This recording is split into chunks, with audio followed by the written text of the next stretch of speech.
সূরা ফাতিহা 7 বার পাঠ করে 1 গ্লাস দুধে ফু দিলে কি হয়? আমি আবার বলছি, সূরা ফাতিহা 7 বার পাঠ করে 1 গ্লাস দুধে ফু দিলে কি হয়? খুবই দামি এবং গুরুত্বপূর্ণ আমলটি। আমলটি আপনি শিখে রাখুন, আপনার কাজে লাগবে।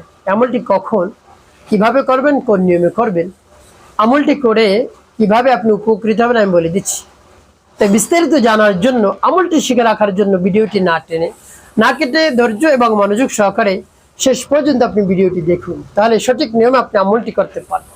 প্রিয় ভাই বোনেরা, আমলটি করে যখন আপনি লাভবান হবেন, উপকার পাবেন, ফলাফল নিজ চোখে দেখবেন, তখন বুঝবেন আমলটি কত দামি এবং গুরুত্বপূর্ণ। এর আগে আপনি বুঝবেন না। তাই আমলটি করতে আপনার বেশি সময় ব্যয় করতে হবে না, বেশি টাকাও খরচ করতে হবে। 1 গ্লাস দুধ মাত্র আপনার সামনে রেডি রাখতে হবে। দুধ আগে থেকে জাল দিয়ে রেডি রাখবেন, পড়ার পর আপনি দুধ জাল দিবেন না, খেয়াল রাখবেন। তো এই আমলটি করার ক্ষেত্রে সর্বপ্রথম দুধ রাখবেন আপনার সামনে 1 গ্লাস। এরপর উত্তম রূপে পবিত্রতা অর্জন করে পবিত্র স্থান আপনি কেবলামুখী হয়ে বসবেন। এরপরে জীবনের গুনার কথা স্মরণ করে খাওয়া প্রার্থনা করবেন, আয় আল্লাহ, জীবনের সমুদায় গুনাহ খাতাগুলো মাফ করে দিন। যত ধরনের অন্যায় করেছি, অপরাধ করেছি, আপনি সব অন্যায় অপরাধ ক্ষমা করে দিয়ে আমার অন্তরকে পাক পবিত্র বানিয়ে দিন। এরপর 3 বার দুরূদ শরীফ সাল্লাল্লাহু আলাইহি ওয়াসাল্লাম, সাল্লাল্লাহু আলাইহি ওয়াসাল্লাম, সাল্লাল্লাহু আলাইহি ওয়াসাল্লাম ইস্তিগফার দুরূদ শরীফ যখন পাঠ করা হয়ে যাবে, এরপরে আপনি কি করবেন?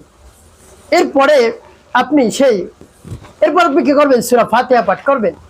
সূরা ফাতিহার কিন্তু অনেক দাম, অনেক গুরুত্ব, অনেক ফজিলত রয়েছে। প্রিয় ভাই বোনেরা, নামাজের প্রত্যেক রাকাতে সূরাতুল ফাতিহা দরকার হয়।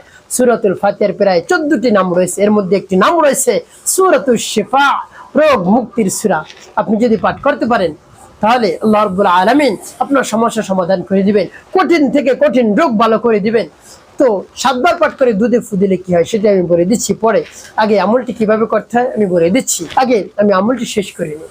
তো এভাবে যখন ইস্তিগফার দুরূদ শরীফ পাঠ করা হয়ে যাবে, এরপরে সূরা ফাতিহা পাঠ করবেন। যখন পাঠ করবেন, আল্লাহ রাব্বুল আলামিনকে বলবেন, হে আল্লাহ, আমার আমলকে, আমার সময়কে কবুল করুন, আর যে সমস্যা সমাধানের জন্য আমি আমলটি করতেছি সেই সমস্যা আপনি সমাধান করে দিন। এভাবে বলে তারপর সূরা ফাতিহা আপনি পাঠ করবেন। বিসমিল্লাহির রাহমানির রহিম, আলহামদুলিল্লাহি রাব্বিল আলামিন, الرحمن الرحيم مالك يوم الدين إياك نعبد وإياك نستعين اهدنا الصراط المستقيم صراط الذين أنعمت عليهم غير المغضوب عليهم ولا الضالين। যখন সূরাতুল ফাতিহা পাঠ করা হয়ে যাবে, দুধের মধ্যে একটি ফু, তারপর আপনি আবার পাঠ করবেন, বিসমিল্লাহির রাহমানির রহিম,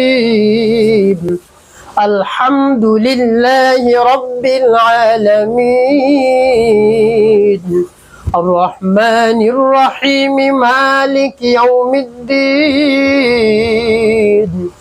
إياك نعبد وإياك نستعين اهدنا الصراط المستقيم صراط الذين أنعمت عليهم غير المغضوب عليهم ولا الضالين।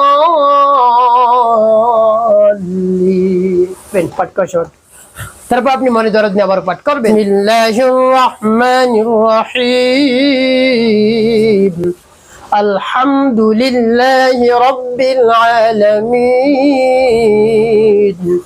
الرحمن الرحيم مالك يوم الدين إياك نعبد وإياك نستعين اهدنا الصراط المستقيم صراط الذين أنعمت عليهم غير المغضوب عليهم ولا الضالين। পাঠ করে সবারটা কতবার? গুনি গুনি 7 বার পাঠ করে 7টি ফু দেবেন। এরপরে পাঠ করবেন 7 বার দুরূদ ইব্রাহিম, আল্লাহুম্মা সাল্লি আলা মুহাম্মাদ ওয়া আলা আলি মুহাম্মাদ কামা সাল্লাইতা আলা ইব্রাহিম ওয়া আলা আলি ইব্রাহিম ইন্নাকা হামিদুম মাজিদ, আল্লাহুম্মা বারিক আলা মুহাম্মাদ ওয়া আলা আলি মুহাম্মাদ কামা বারাকতা আলা ইব্রাহিম ওয়া আলা আলি ইব্রাহিম ইন্নাকা হামিদুম, আল্লাহুম্মা সাল্লি আলা محمد وعلى آل محمد كما صليت على إبراهيم وعلى آل إبراهيم إنك حميد مجيد اللهم بارك على محمد وعلى آل محمد كما باركت على إبراهيم وعلى آل إبراهيم إنك حميد مجيد اللهم صل على محمد وعلى آل محمد كما صليت على إبراهيم وعلى آل إبراهيم إنك حميد مجيد اللهم بارك على محمد وعلى آل محمد كما باركت على إبراهيم وعلى آل إبراهيم إنك حميد مجيد এভাবে যখন পাঠ করা হয়ে যাবে এরপরে আপনি কি করবেন এরপর আপনি দুটি ফু দিবেন প্রিয় ভাই বোন আপনার আমলটি করা শেষ কোন উদ্দেশ্যের জন্য আপনি আমলটি করলেন বা এই দুধ কেমন করে আপনি পান করবেন কোন সময় পান করবেন প্রিয় ভাই বোনেরা আপনার শারীরিক যদি দুর্বলতা থাকে একেবারে কোনোভাবেই শরীরে শক্তি নেই দুর্বল হয়ে পড়ছেন স্ত্রী সহবাস করতে পারছেন না স্ত্রীকে তৃপ্তি দিতে পারছেন না স্ত্রীর সাথে দীর্ঘ সময় মিলন করতে পারছেন না স্ত্রীকে কোনোভাবেই সুখ দিতে পারছেন না মতো অবস্থায় আপনি একেবারে দিশাহারায় পড়ছেন কি করবেন কোনো দিক খুঁজে পাচ্ছেন না রব্বে কারিমের শানাপন্ন সূরাতুল ফাতিহার শক্তি আপনি দেখুন কি হয় দুধ এমনিতেই অনেক শক্তিশালী আরো যদি সূরা ফাতিহা পাঠ করে ফু দিতে পারেন সেই দুধ যদি আপনি পান করতে পারেন শরীরে সাথে সাথে শক্তি চলে আসবে রব্বে কারিম শক্তির ব্যবস্থা করে দিবেন শারীরিক দুর্বলতা একেবারে দূর হয়ে যাবে ইনশাআল্লাহ প্রিয় ভাই বোনেরা এভাবে যদি পড়ে দুধ আপনি পান করতে পারেন শারীরিক দুর্বলতা দূর হয়ে যাবে দীর্ঘ সময় স্ত্রী সহবাস করতে পারবেন স্ত্রী মিলন করতে পারবেন বেশি বেশি স্ত্রীকে তৃপ্তি দিতে পারবেন সুখ দিতে পারবেন ইনশাআল্লাহ প্রিয় ভাই বোনেরা এভাবে বিশ্বাস নিয়ে আস্থা নিয়ে আমলটি করবেন অবশ্যই উপকৃত হতে পারবেন একটি কাজ করতে হবে 5 ওয়াক্ত নামাজ আদায় করতে হবে মানুষের কল্যাণে খিদমত কাজ করবেন অবশ্যই আপনার জীবন সুখময় হবে শান্তিপূর্ণ হবে।